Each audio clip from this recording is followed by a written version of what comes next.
Hey everybody, welcome or welcome back to Just One More Row. Little crafting vlog we got going on here. So over the last couple weeks, this has been a huge process of finish it by the end of the year. So I have a couple finished objects that I wanted to show you. I have another work in progress, and then I have the other big work in progress, which I can't really show because it's on my computer, as well as the shelf is empty. All right, so here we go. First things first, I have two finished objects. One is sewn, one is knitted. And I will be sure to include some images of me actually wearing these.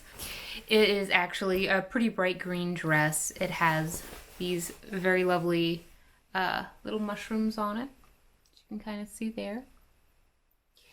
And it has this very, very bright green lining. Invisible zipper in the back. I'm actually kind of happy with how that one went in. I can actually open and close it without too much of an issue. And this is a free pattern, again, by Mood Fabrics.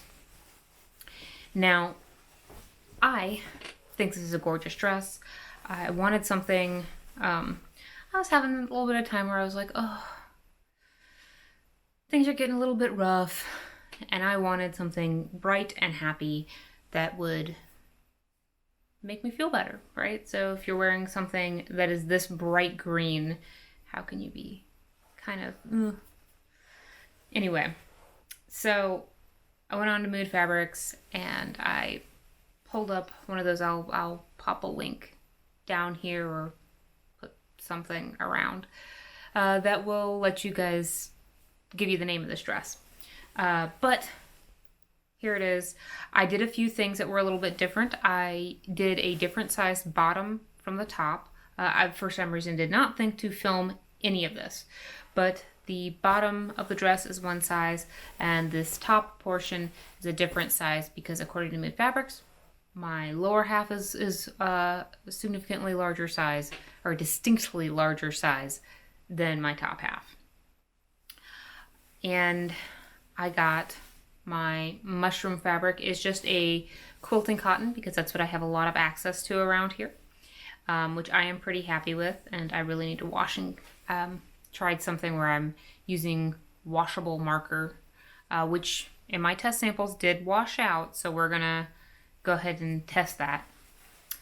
And then this green is like a broadcloth, which I picked it for the color because I felt that it matched really well, but going forward I do not believe I will be, well, there's two things. One, I'm gonna break down and just get a sewing machine. Doing things by hand in this case was really good and enlightening, and it gives you a real appreciation for how much work traditionally went into garments. However, I find that it just starts hurting my hands too much. Because I do a lot of other knitting and a lot of other crocheting and things like that, if my hands start to really hurt, or if I start losing sensation in them again, yay, hi carpal tunnel, how are you? That's not a very good thing. And I would end up having to stop what I'm doing for possibly a week just to let my nerves calm down. So long story short, I will probably be getting a sewing machine. But I also have learned from my hand sewing that the quilting cotton is actually very easy to hand sew for me. I did not have a big issue with it. My needles go through very easily. They don't get caught very often. I also like the feeling of a lot of the quilting cotton. At least that's what's out here. It just feels nicer. It's slightly heavier, which is actually how I like a lot of my cloth. I want it not super heavy, not like chunky, but I also don't like wearing very, very lightweight fabric, like woven fabric. I like it just a little bit heavier. So I am a big fan of the quilting cotton. Plus you get all these really cute little designs on them all over the place. And it's easy to find. Wherever you go, I'm in the US, so let me preface this by saying I can only speak to what is going on in the US. But I can tell you that quilting cotton tends to be something that's very easy to find, and it tends to be affordable. So you're not looking at $25 a yard $30 a yard. I work on a budget, so I don't have $30 a yard that I can just drop. It is what it is. But quilting cottons tend to be on the more affordable side, and like I said earlier, they tend to come with all kinds of really cute little designs. Mind you, for quite a bit of it, you have to grab it now because it's probably you're never going to see it again, most likely. I would be rather thrilled if I ever found this green mushroomy. This dress is so ridiculous and I love it. But I would be very surprised if I ever found this pattern again. And the reason I'm bringing up the quilting cottons is because I ended up using some broadcloth here, which this one was cheaper. I'll be honest. It was. It costs less, but I picked it because it was a solid fabric that matched the green that's in here very well. Or it was the closest match that I could find. The problem that I have with this particular pale green cloth, which I believe is broadcloth, is that this particular one is pretty tightly woven, so it made it very hard on my hands to hand sew through that. Doing it through 2 layers wasn't super bad, but when we get to some of these seams and where I have to lay things over each other, 4 layers of this light green broadcloth was quite a bit for me to try to work through and have my stitch length not be gigantic. So I was not a huge fan of that. No, like I said, I will be starting the serious look for a sewing machine because this is just, it's hurting my hands too much. But as far as, this is my first actual like invisible little zipper here. It's exposed, but this one went in very, very easily. I was able to get it in sewn down on both sides. I kind of amended my system for that. So I got my zipper laid in, sewed down on one side. Let me open this up. And then I sewed down on the other. And that's like just kind of slip stitched in place. I used smaller stitches.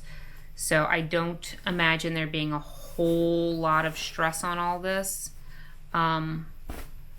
So should be all good. So that actually went in pretty well.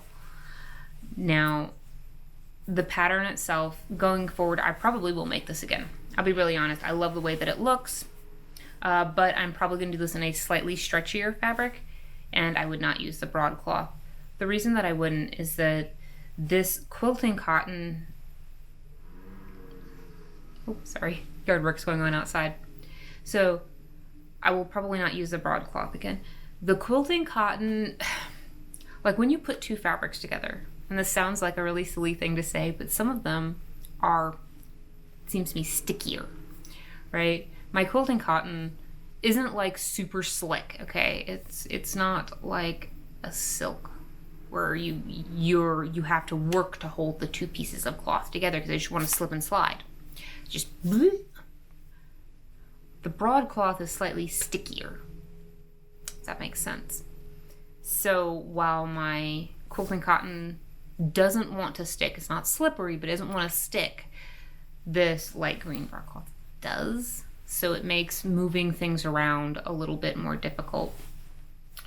And so that, I think, takes away, because this dress is fully lined, just trying to get everything to lay flat. I'm not super happy with my cloth selection, but the pattern wasn't super bad. I will say, if you go to make this, go ahead and make sure to measure the length of your, especially your side seams on your bodice front, because mine came out a little bit short once I put the side darts in. Just be aware of that going in, double check it. Other than that, I really didn't have any big issues, even with doing a different size on the bottom than the top. I will say that the skirt on this fits beautifully.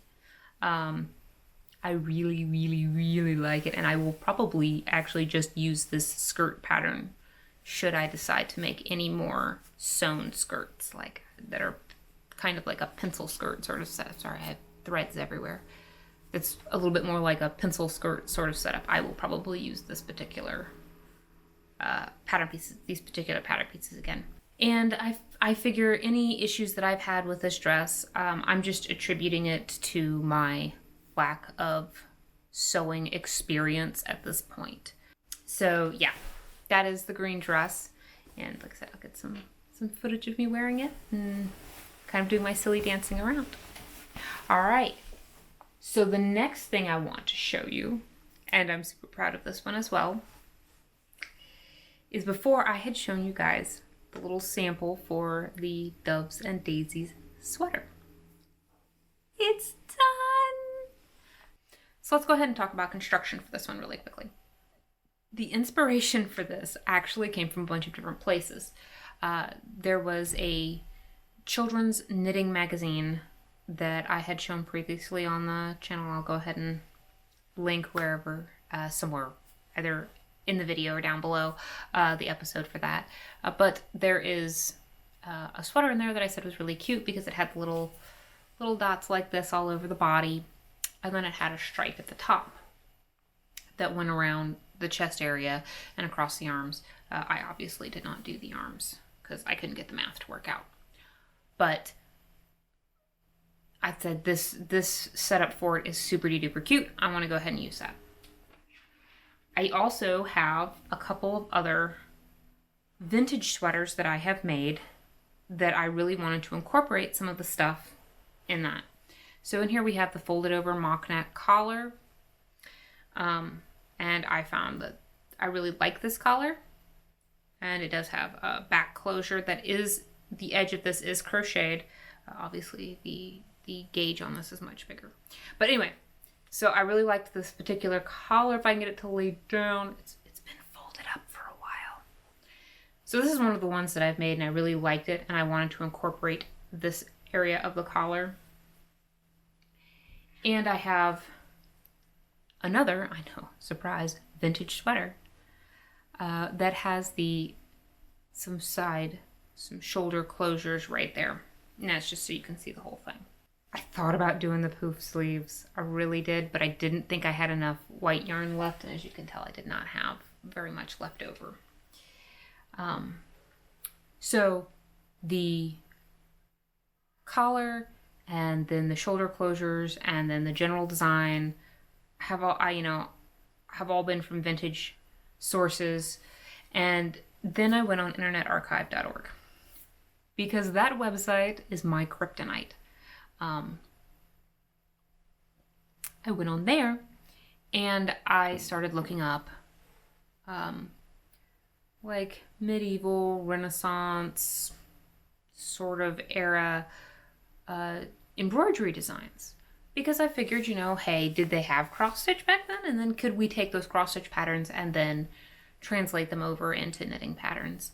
And it turns out that yes, those books do in fact exist, and I have downloaded quite a few of them. And I've gone through and I have found patterns that I really like, and then I have copied those out and done some adjusting. Some of that has been, some things are very mild. They don't need a whole lot of work to get them to where they're a workable color work thing for knitting. Some of them have taken quite a bit of effort to make them something workable. And that is what I did with both of these. These patterns are from two separate books, and I'll be sure to try to link the books that I got them from originally so you guys can see what this is. And then I did this at a very fine gauge. So this is actually 10.5 stitches per inch and 12.5 rows per inch, because reasons. This is also made with my silk merino. Same sort of thing that you see right here. Have a bunch of red left over, obviously. But that's kind of where we're at for like some of the technical details for this. Now, for some of the construction stuff, one thing you'll notice, the actual silhouette of the garment like. Leaving off all of the color work, and if I were to leave off the shoulders and just sketch this out very quickly, this is a very simple silhouette. It is literally a crew neck sweater with set end sleeves. Like, that's it. And I don't even pull in for the ribbing at the bottom. Some patterns you have will have it be like you're ribbing at your waist or at the very bottom of your sweater. Be like 90% of whatever your bust is. Again, using the percentage system. I don't do that. I just make it the same. I figure that the ribbing will pull in naturally, so I don't need to pull that out. So I don't do that. Also, again, my lower half is a little bit bigger than the upper half. So if I were to make the bottom ribbing smaller than the upper half of my body, it's not gonna want to fit around my hips. It's just not. So that is a design thing for me, but it is something, to kind of keep in mind that if you have a sweater where you're like me and you have larger hips in comparison to your bust, you don't have to make that smaller if it's not going to work for you. If having a split hem is going to work for you and it's going to work better, it will make the garment more comfortable and you more likely to wear it often, do a split hem. Like, patterns written by people are not written in stone. You can change them and adapt them to work for you. Likewise, if you happen to have, say, a larger bust and a smaller waist by comparison, again, this is going to be by comparison because regardless of what your numbers are, I'm looking at the ratios between those two numbers, not necessarily the numbers themselves, if that makes sense.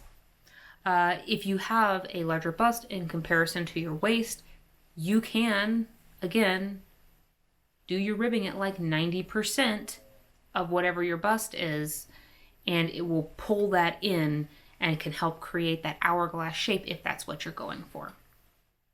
Little side note. But I don't do any of that because I have bigger hips. The other big point of shaping is going to be at the sleeves. This has some actually pretty basic shaping. You have your cuff.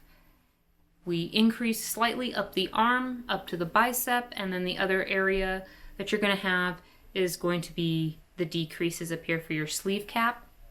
In some patterns that you find, the actual top of the sleeve cap is going to be bound off in a manner that makes it more circular. It will look more curved as opposed to what I do, which is I come in, I decrease, cast off. So it's a very square top.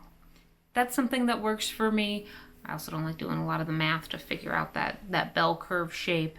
And I found that for the styles of sweaters and the way I wear, I guess the way they fit on my body, that having that bell shape versus that very square shape doesn't make a huge amount of difference, but it does make a lot of difference in my design aspect. And that is a whole lot less frustrating for me to do the square shape for what is a barely noticeable difference in my book. So I do a square shape. That works for me. You can go online. There are plenty of websites that can tell you how to calculate that bell shape. If that is a sleeve shape that you feel looks much better on your body and fits you better. So again, you can change things to one for just your mental well-being and sanity. You're like, that's just too much. Or you can also change them in the other direction to gain the best fit possible for you. The other big thing here is that I'm doing a crew neck. Normally when I've done crew necks in the past, again, using the percentage system, the actual circumference, the outer circumference, or the widest part down here, is going to be approximately 40% of your bust, give or take. You shoot for 40% and then you adjust based on the kind of pattern that you have. If you're trying to say, have this edge here, end on a certain thing, then you may need to move things around to get you close to 40%, but you have to scoot things over a couple stitches one way or the other. That's why I say about 40%. This one I did actually much smaller at 36%. So this is going to make a much tighter neck. It is much closer up around my throat, and it's going to help this stand up a little bit more because it's tighter and the neckband is not being pulled outward. That's not like a huge design flaw. It's just, it is stitch mechanics, and it's just something to be aware of. Again, for collars, you can change this if you want. If you wanted to do this, I could have done this as just a single layer, like really long crew neck.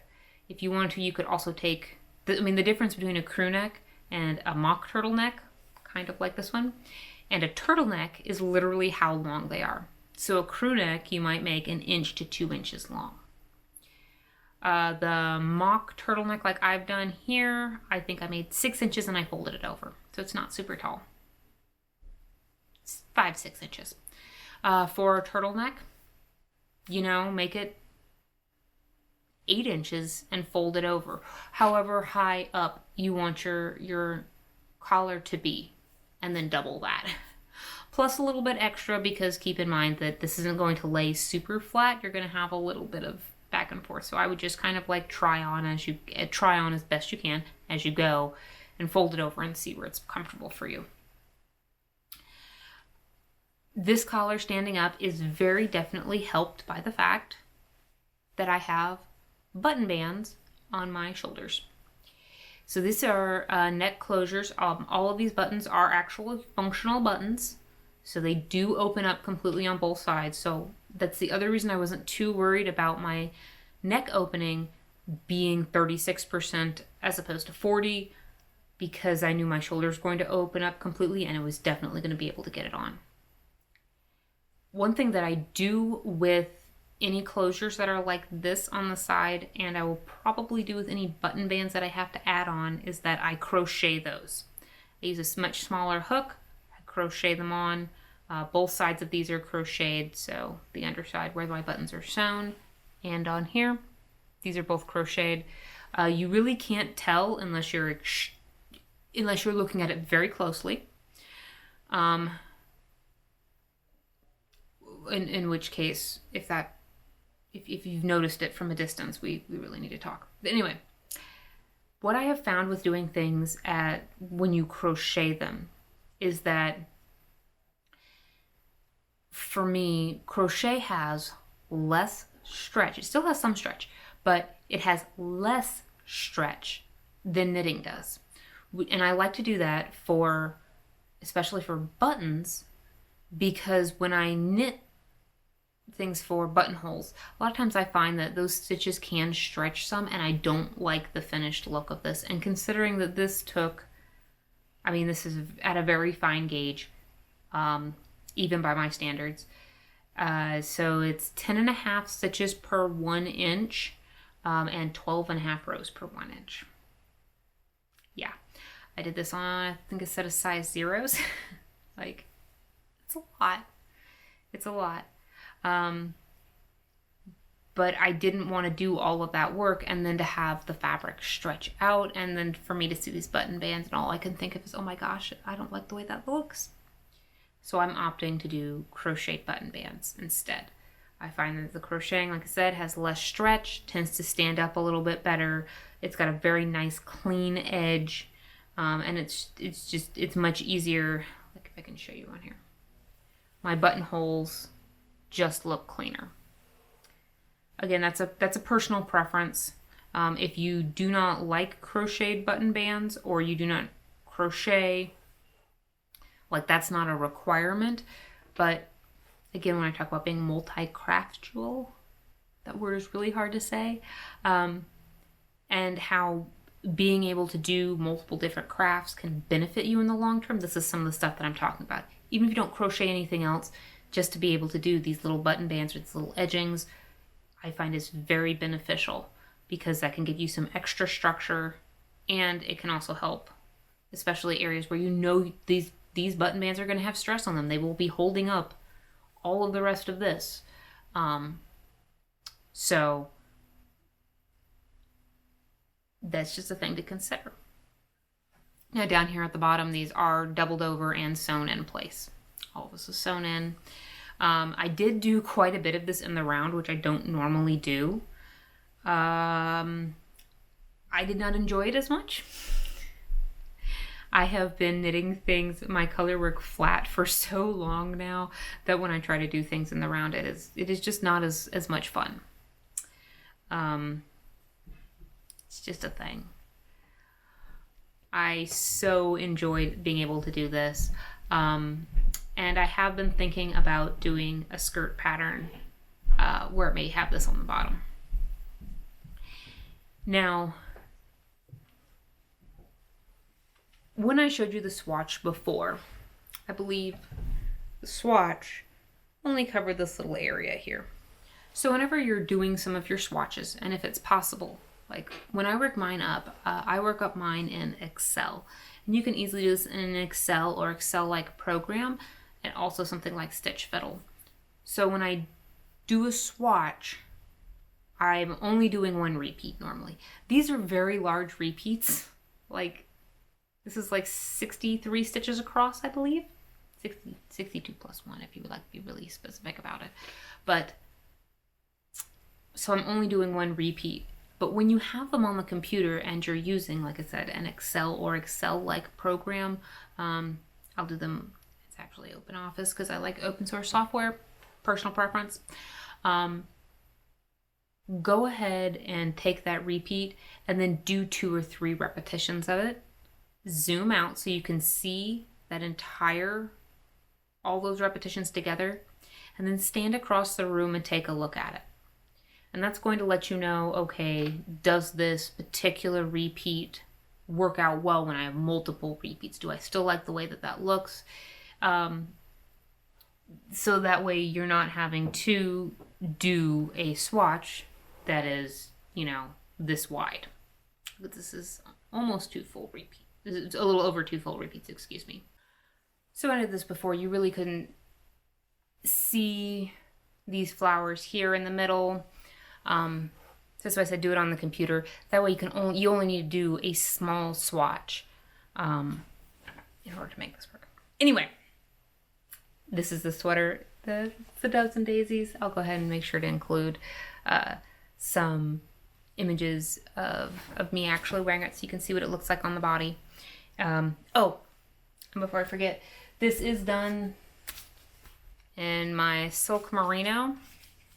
So this is 35% silk, 65% merino wool. It's at actually a pretty fine gauge. This is approximately 190 meters, 190, per 25 grams. So just kind of keep that one in mind, and I will be sure, as you just saw, it is a nice yarn. That's what I like to use. It's what's affordable for me. And I'll include the total yarn weight. So basically the weight of the sweater. It's going to include the buttons, but that's going to be pretty negligible. So there's that. Okay.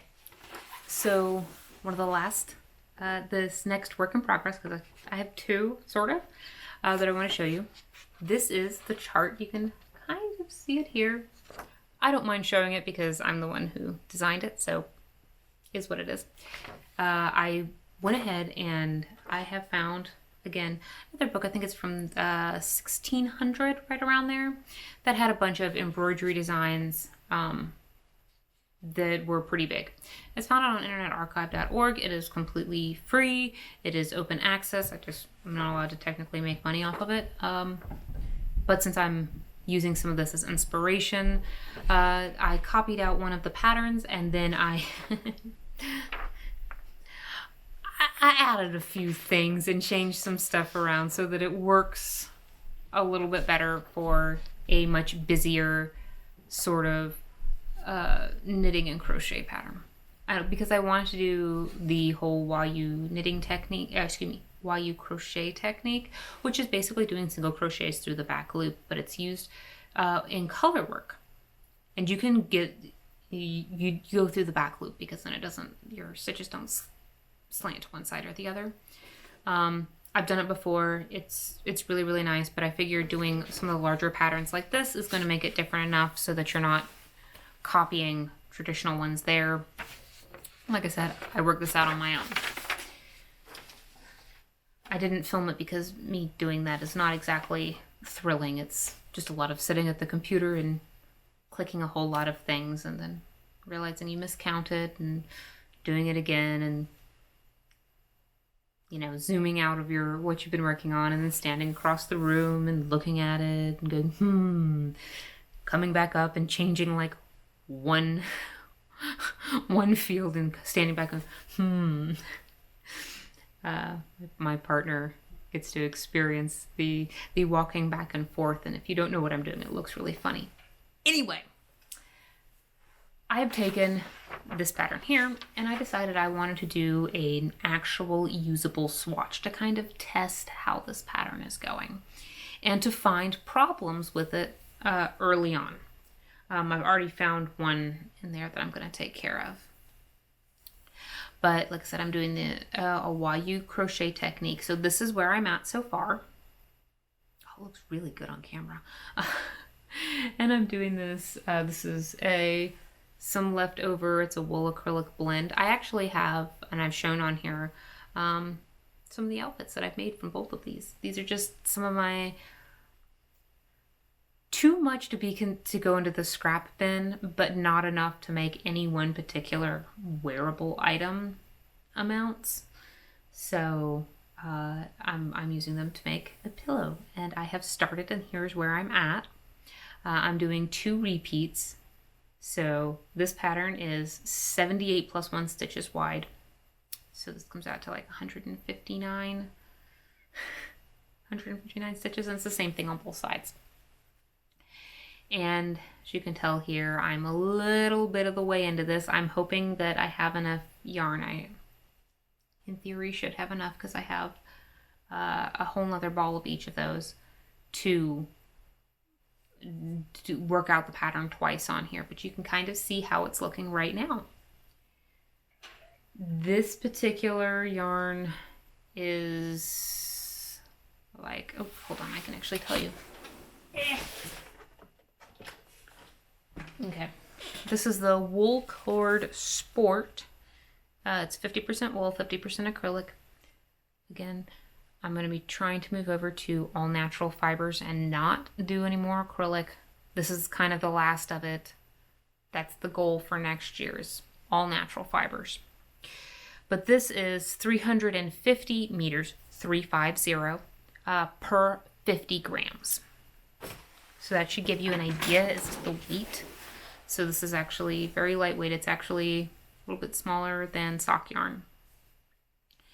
And this comes out to, I think, like, well, in theory is going to be 15 inches square. The hook I am using for this is a size 7 steel hook. So you may actually be able to read that. I'm not sure. Let me hide my face so you can see. So that's what it is. I started off doing this with a regular size B hook, and it was just far, far too loose for what I wanted to do. Started working it, and I was like, oh no. Like, it looks kind of pretty right now, but I knew once I got some stuffing in there, it was just going to not work out like I'd like. So I took it apart, and I did it with a size 7, and that shows you about how big it's going to be. As you can tell, it's going to be very busy. I'm only doing this in 2 colors, but if I were to do this again, probably with some of my other scraps, I would make these different colors so that you could actually see that this right here is supposed to be a thistle, and that towards the inside you have parts of acorns and galls and, you know, the fleur-de-lis and pretty daisies and stuff like that. This is just, right now, proof of concept. So that's what I have going on there as far as work in progress. So the other work in progress I have going on is, as I've said before, I have I have downloaded a lot of things. Internet Archive is my kryptonite. I love being able to go on there and download a lot of stuff. And I find a lot of very interesting and historic books, magazines, fashion magazines that I use as inspiration. What I am doing is I have downloaded some archival software that's free and open source. I'll include some information down below on this. It's called Zotero, in an attempt to go through and help organize all of the books and magazines and catalogs and pamphlets and all of that large amount of stuff that I have downloaded over the past few years, because I actually do use it. And I'm not including any of the physical books that I have here in that. It's just literally kind of getting into my digital assets, I guess is the best way to put that, all of my digital material. And so I'm going through that. Now, this does lead into part of my project for next year, which is, I'm still working on some of it, but it is to kind of take a section of history and then design things for that. Originally, I was going to do 12 items. I've actually backed that down to 10 because I want to do some finer work. What I'm looking at right now is looking at World War I, a couple years before and a couple years after. So we're looking at about 1911 up to 1920. So that gives me 3 pre-war years, the 4 years of World War II, and then 3 post-war years. And kind of taking, 10 designs from within that decade and to be able to use those as inspiration for something in the wardrobe, while at the same time going through and learning, kind of doing a more in-depth dive into the incredible insanity that was World War I. I've done a little bit of reading into it, and that's a whole nother rant, but it's a thing. It's a thing. So the magazine that I'm using for this for a lot of inspiration is The Delineator. I'll have some information down below. And that is an American magazine, and it was put out by Butterick. And so that actually has a much longer run time. I have most of the time period there. I'm missing a chunk that's like 1910 to 1911. I still need to try to find some of that. I'm pretty sure I can actually find the cover art. The actual internal styles I don't have.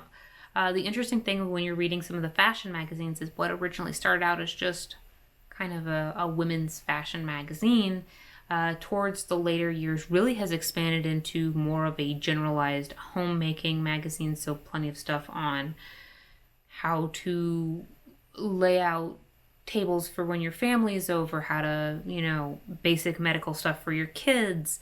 There's a lot of political articles, believe it or not. There's a lot of talking about, wartime it's kind of a big deal. World War I was kind of a big deal, so there's talk about that. And a lot of it has to do with like education in schools and churches. There's a lot about that. So it's been interesting to see the articles that are in there.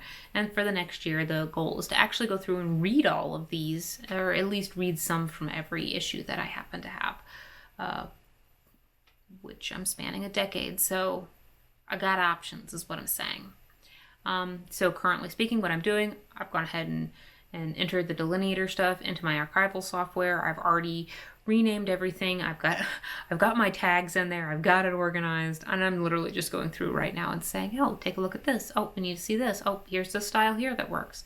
And that first run through takes some time. After that, then it's just a matter of refining your search, and this is an iterative process. So you're going to go through this multiple times before you finally get down to some of the designs that you have. And I've already started sketching because there are a few things where I'm like, yeah, I know I'm going to do this. There's a few coats that I'm like, I'm making one of these.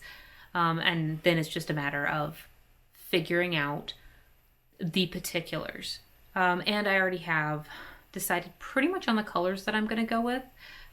You have a gold here, kind of a plum color, which would be this one. It's not really purple and it's not really red exactly. It is sticking to me. I have a green. I actually really like this green. I'm gonna do blue, cream, and then a pink. I want to stay away from like the dustier pinks and do something a little bit brighter, which in going through the delineator, I picked those colors before I had finished downloading everything for that, and it turns out that I have accidentally figured out the colors of like the late teens, early 19 teens, late teens, early 20s. I figured out the colors. And in flipping through, I was like, oh, well, it's a happy accident. So there's that aspect to it. But as I get further along, I'll be sure to update some of you guys on what's going on with that. So if you find the process interesting, hopefully this is something that, you know, you at least like hearing about. And maybe, you know, I hope it can be a little bit enriching for you. And, you know, I'll let you guys learn kind of what I've learned. But it starts off with a delineator. Get your internetarchive.org. You can also get stuff through the Met. I want to say VNA for some things. But they're more English. Wrong country, wrong side of the pond. But like I said, as I find more, I'll tell you. So anyway, that's kind of where we're at. That is all that's been going on. It's been the mad rush to finish things up, so I wasn't showing you something and be like, oh, I have this dress done, except for this last 6 inches of sewing. I got the 6 inches of sewing. Thanks for your patience on this. And I'll see you guys soon, hopefully with some more stuff. Because I need to make at least one more sweater to use up the rest of this thread. Anyway, I will see you guys next time. Thanks for sticking around. Have fun. Make stuff. Bye.